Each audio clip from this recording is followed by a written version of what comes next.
Is the collector car market imploding?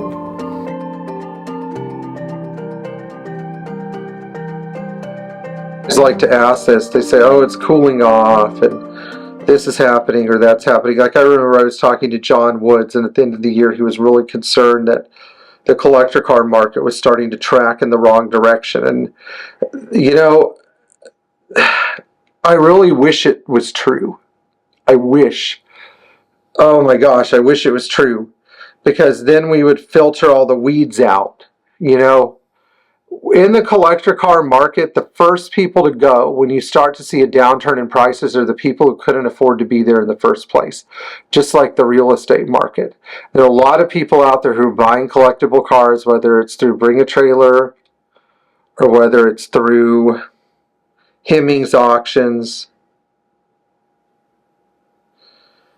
and they just can't afford it, and they shouldn't be in it. You know, they can't work on the cars themselves. They have no place to keep the car. They don't know who's going to maintain the car. They don't know what the car is actually going to cost to repair.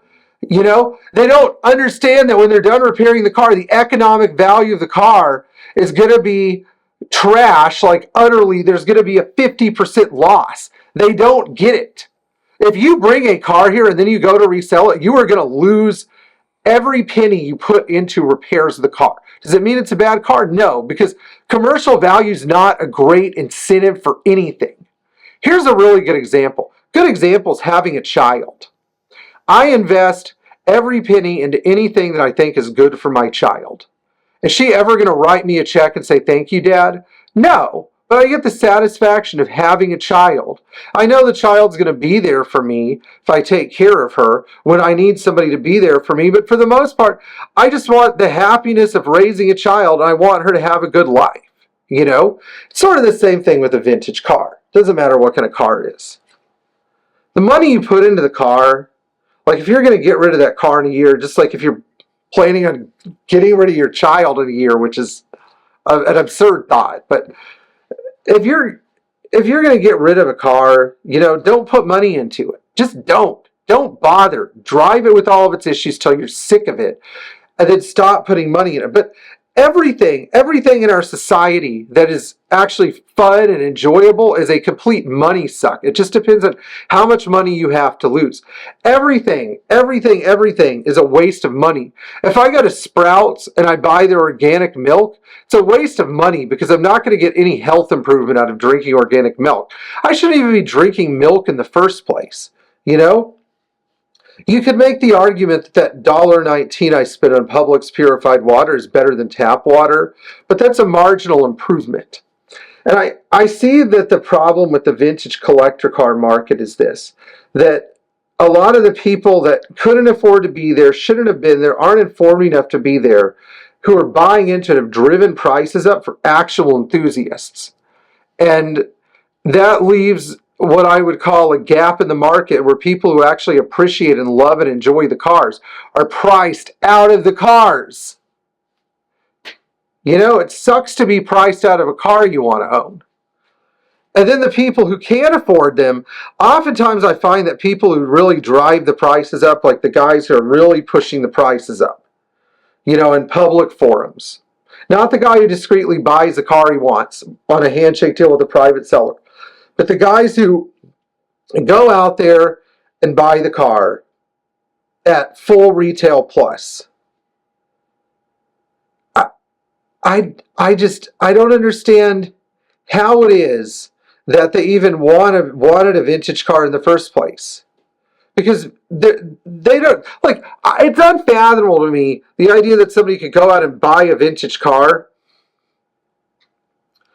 and actually not drive one, not interview mechanics, and not budget at least the price of what the car costs for all the mechanical repairs.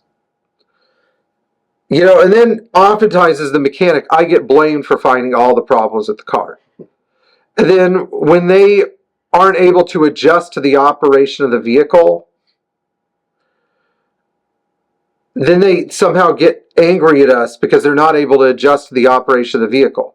You know, I'll go out, I'll put 500 or 1,000 miles on my customer cars. If I detect an issue, I'll get into the car immediately and I'll start repairing it. But then, you know, some people will give me a funny look when I'm like, hey, I have to drive your car. Why do you have to drive it? Well, you want it to be trouble-free, don't you? Better it break down on me because I know what to do than it break down on you who does not know what to do. But I don't know. I actually personally don't think the vintage car market is imploding because all the people that shouldn't be there have not left the building yet. Until Bring a Trailer becomes like an antiques collectible site and Hemmings reverts back to a platform where you could buy NOS Packard parts with a print magazine, which is probably never going to happen. And